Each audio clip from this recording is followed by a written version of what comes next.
Hello students, welcome back to commerce studio. तो students, आज हम एक बहुत इम्पॉर्टेंट टॉपिक पढ़ने जा रहे हैं जिसका नाम है treatment of workman compensation reserve, या फिर इसको एक और नाम से जानते हैं हम, वर्कमैन कंपनसेशन फंड।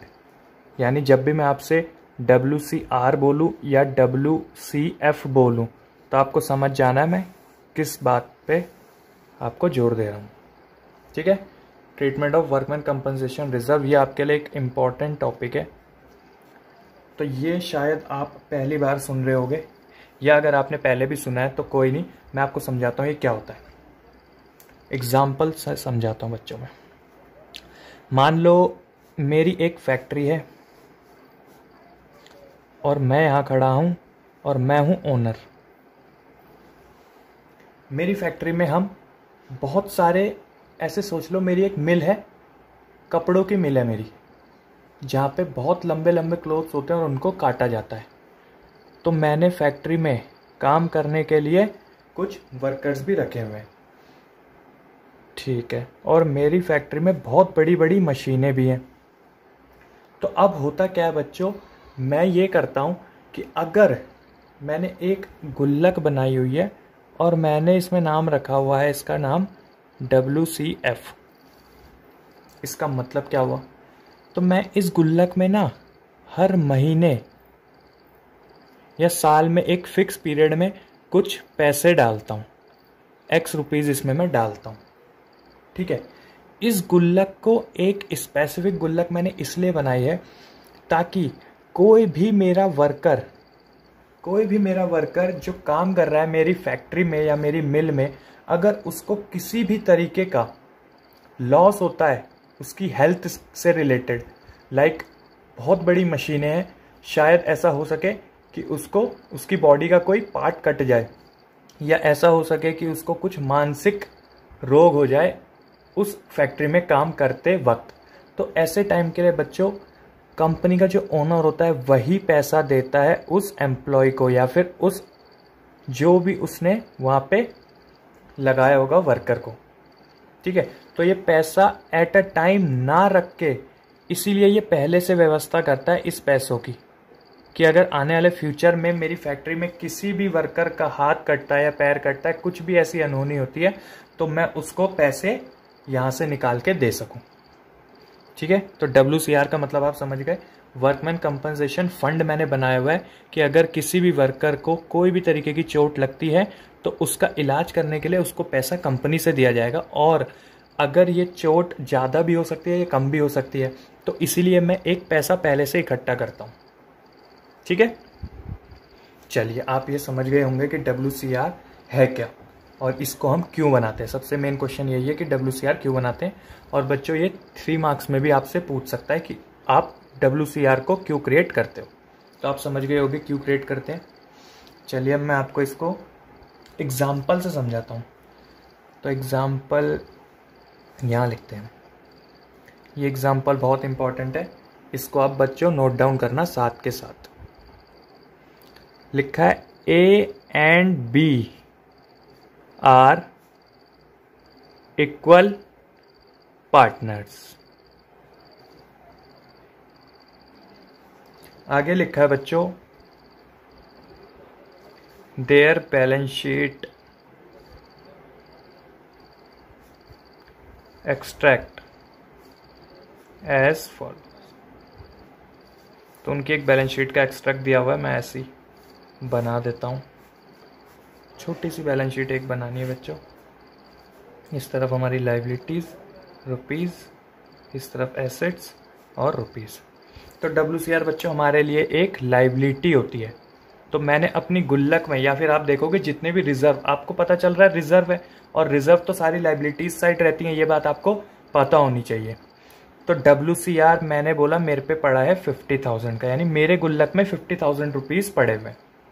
ठीक है, इसके बाद आगे लिखा हुआ है partners changed their ratio to 2:1। ठीक है, तो एग्जाम्पल में क्या हुआ, एग्जाम्पल में मैंने बोला ए और बी पार्टनर हैं जो कि इक्वल पार्टनर्स हैं, उनकी बैलेंस शीट में WCR पड़ा हुआ है पहले से, यानी पहले से ही उन्होंने एक पैसा या फिर एक गुल्लक में पैसा रखा हुआ है 50,000 रुपये की आने वाले टाइम पे अगर किसी भी एम्प्लॉय को मेरे किसी भी तरीके का नुकसान होता है तो उसकी भरपाई हम यहाँ से करेंगे। ठीक है, तो इसमें 3 केस होते हैं बच्चों। मैं पहले आपको केस 1 समझाता हूँ। केस 1 में लिखा है कि कोई भी वर्कमैन नहीं आया मेरे पास, यानी नो वर्कमैन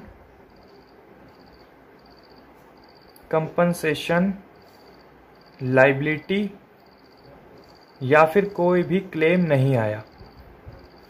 ऐसा हो सकता है? हाँ सर, हो सकता है। जरूरी थोड़ी है कि जितने भी वर्कर काम करते हैं हर साल इनको चोट लगेगी ही लगेगी। ऐसा हो सकता है ना कि किसी साल इनको चोट ना लगे। तो कहने का मतलब यह है बच्चों कि जितने भी वर्कर काम करते थे इस साल इनमें से किसी को भी चोट नहीं लगी या फिर कोई भी वर्कर मेरे पास नहीं आया क्लेम करने को। तो ऐसे केस में क्या करेंगे?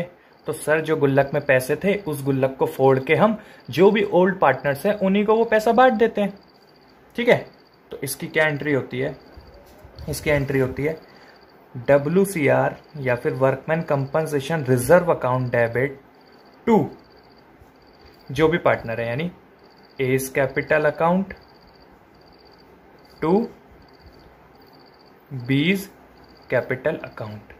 तो कितने गुल्लक में थे? 50,000। इसको हम कैसे बांटेंगे?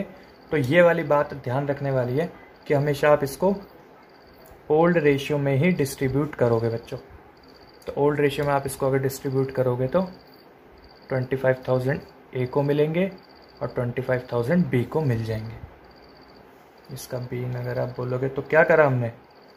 WCR distributed. मान लो 2 पार्टनर हैं ए और बी, उन्होंने एक गुल्लक में म्यूचुअली अंडरस्टैंडिंग से एक गुल्लक में पैसे रखे कि अगर हमारी मिल में किसी भी वर्कर को चोट लगेगी तो उसको हम पैसा यहां से निकाल के देंगे। हालांकि केस 1 में ऐसा हुआ नहीं, यानी किसी को भी चोट नहीं लगी। तो साल जैसे ही खत्म होगा वो उस पैसे को आपस में बांट लेंगे जैसे जैसे उन्होंने डाला होगा। क्लियर हुई बातें? ठीक है, तो अब आप ये नोट डाउन कर लो बच्चों।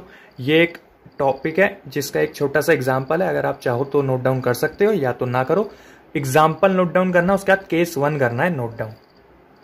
ठीक है, तो आपने नोट डाउन कर लिया होगा। चलिए अब इसका आगे देखते हैं केस 2। केस 2 क्या है सर? तो बच्चों केस 2 में ऐसा हो सकता है कि क्या पता किसी वर्कमैन को चोट लग जाए तो कोई वर्कमैन कंपनसेशन क्लेम आ जाए हमारे पास। तो जी ऐसा ही हुआ, हमारे पास एक वर्कमैन कंपनसेशन का क्लेम आ गया। कितने का? 35,000 रुपीज़ का। तो सर अब इसकी ट्रीटमेंट क्या होगी? तो लिखिए मेरे साथ क्या होगी इसकी ट्रीटमेंट अब। तो ऐसे केस में इसकी जो ट्रीटमेंट होगी आइए देखते हैं। तो बच्चों ध्यान से समझना, मेरे पास एक यहाँ पे गुल्लक थी जिसमें मैंने रखे हुए थे 50,000 रुपये। हम इसी एग्जाम्पल को लेंगे बच्चों तीनों केस को समझने के लिए। ठीक है, केस 1 में मेरे पास कोई क्लेम नहीं आया तो मैंने अपनी गुल्लक फोड़ी और उसमें से 50,000 रुपये निकाल के ए और बी को दे दिए। अब क्या हुआ, मैंने 50,000 रुपये जो गुल्लक में रखे थे इसमें से मैंने, क्योंकि क्लेम आया तो मैंने 35,000 रुपीज़ निकाल के दे दिए उस वर्कर को जिसको भी चोट लगी होगी। तो अब आप बोलोगे सर सिर्फ और सिर्फ 15,000 बच गए इस गुल्लक में। मैं बोलूँगा ठीक कह रहे हो, बिल्कुल सही है, 15,000 बच गए। तो अब इस 15,000 को ए और बी बांट लेंगे।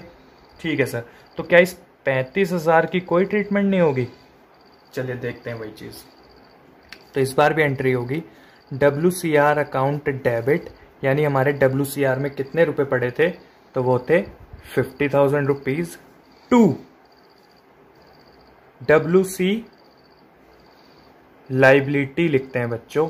कौन सी चीज़ को? तो सर जितनी भी लाइबिलिटी हमारे सर पे आई थी, यानी 35,000।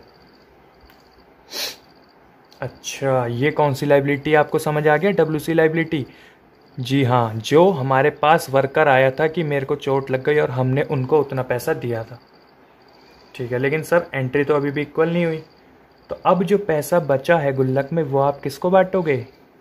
वो आप ए और बी को ही तो बांटोगे, यानी A's capital account, B's capital account, कितना कितना, तो सर 15,000 बचा था जो कि इक्वली डिस्ट्रीब्यूट हो जाएगा, तो ये एंट्री हो जाएगी।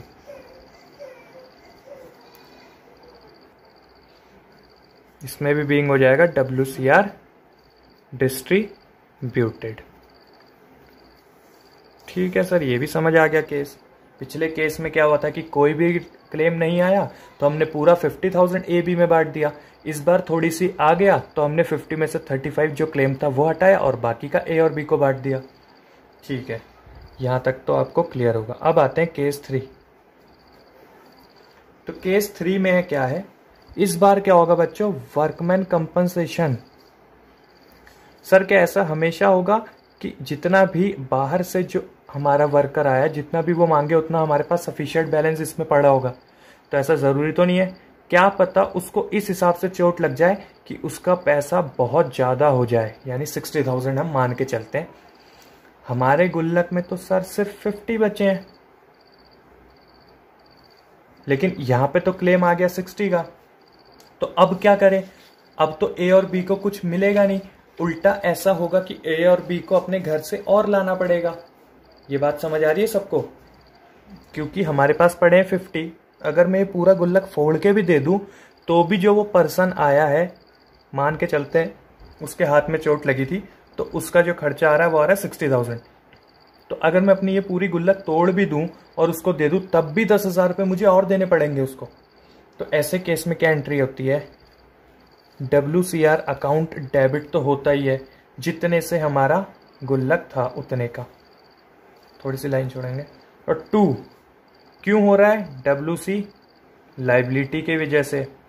तो WC लाइबिलिटी अकाउंट भी आता है कितना सर, जितना भी हमारे पास क्लेम आएगा, यानी 60,000।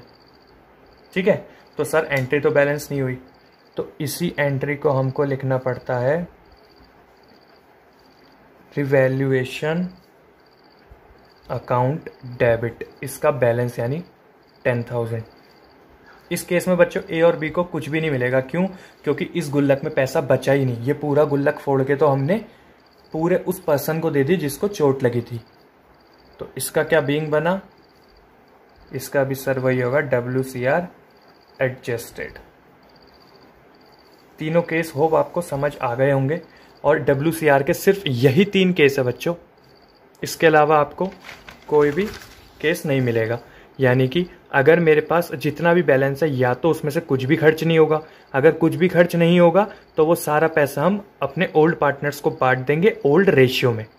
और कभी कभी ऐसा होगा कि इतना खर्च होगा कि हम अपनी गुल्लक में से निकाल के दे सके और उसके बाद भी बैलेंस कुछ बच जाए। तो ऐसे केस में बच्चों हम 50,000 में से 35,000 देने के बाद जितना भी बैलेंस बचेगा उनको ओल्ड रेशियो में बांट देंगे। कभी कभी ऐसा भी हो सकता है कि सर हमने गुल्लक में पैसा रखा तो था, लेकिन उससे भी ज़्यादा खर्चा आ गया, तो ये गुल्लक तो हम पूरी तोड़ के दे ही देंगे, प्लस 10,000 और देने पड़ेंगे। यानी इस बार A और B को आपको क्रेडिट नहीं करना। क्यों? क्योंकि इनको कोई भी पैसा अब नहीं मिलेगा घर ले जाने को। तो WCR 50,000 की जो लाइबिलिटी अभी तक हम लिख रहे थे वो लिखेंगे डेबिट में, और क्रेडिट में WC लाइबिलिटी आप लिखोगे ही, जो अभी तक लिख रहे थे। WC लाइबिलिटी आ रही थी तो 60,000, और जो 10,000 है ये है रिवैल्यूएशन अकाउंट। अब ये रिवैल्यूएशन अकाउंट हम 1-2 क्लासेस में ही सीखने वाले हैं। ठीक है, तो बच्चों आज की वीडियो शॉर्ट है, यही है। मैं आपको एक क्वेश्चन दे देता हूँ होमवर्क के लिए।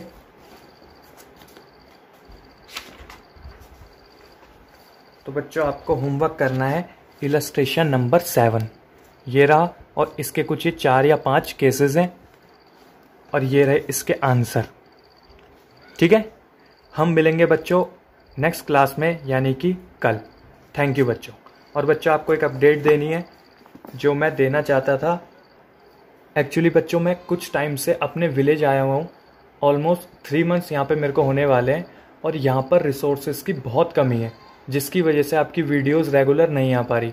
आपने ध्यान दिया होगा कि मैंने पिछले 3 या फिर 2.5-3 महीनों से कोई भी अच्छी लेंथ की वीडियो नहीं डाली, जैसे कि मैं पहले डालता था। जैसे मैंने आपको NPO पढ़ाया या फिर फंडामेंटल्स पढ़ाया, तो आप देखोगे जो वीडियो ड्यूरेशन होती थी वो 50 मिनट, 40 मिनट, 30 मिनट्स ऐसे होती थी। और बच्चों क्योंकि यहाँ पे इंटरनेट बहुत तेज़ स्पीड से नहीं चलता, तो वीडियो अपलोड करने में बहुत दिक्कत होती है। और यहाँ पर नेट भी मेरा इंटरनेट जो है वो लिमिटेड होता है जो एक मोबाइल डाटा में मिलता है। तो इसीलिए बच्चों मेरे को शॉर्ट वीडियोस बनानी पड़ती हैं और वही अपलोड करनी पड़ती हैं। लेकिन यहाँ पे इंटरनेट की इतनी दिक्कत है, इस वजह से मैं रेगुलर भी नहीं रह पाता। लेकिन अब शायद हम कुछ ही टाइम में दिल्ली जाने वाले बच्चे, उसके बाद दोबारा से मैं सारी वीडियोस उसी ड्यूरेशन की डालूंगा और रेगुलर डालूंगा। लेकिन मैंने अब से सोचा है कि मैं आपको डेली एक वीडियो प्रोवाइड करूंगा, भले ही वो 15 to 20 मिनट्स की होगी, लेकिन डेली आपको एक एक वीडियो अब से मिलेगी डेली रूटीन में। ठीक है, आप चैनल सब्सक्राइब कीजिए और जो भी मैं होमवर्क दूँ वो आप टाइम टू टाइम करते रहिएगा, क्योंकि अब आपको डेली अकाउंट्स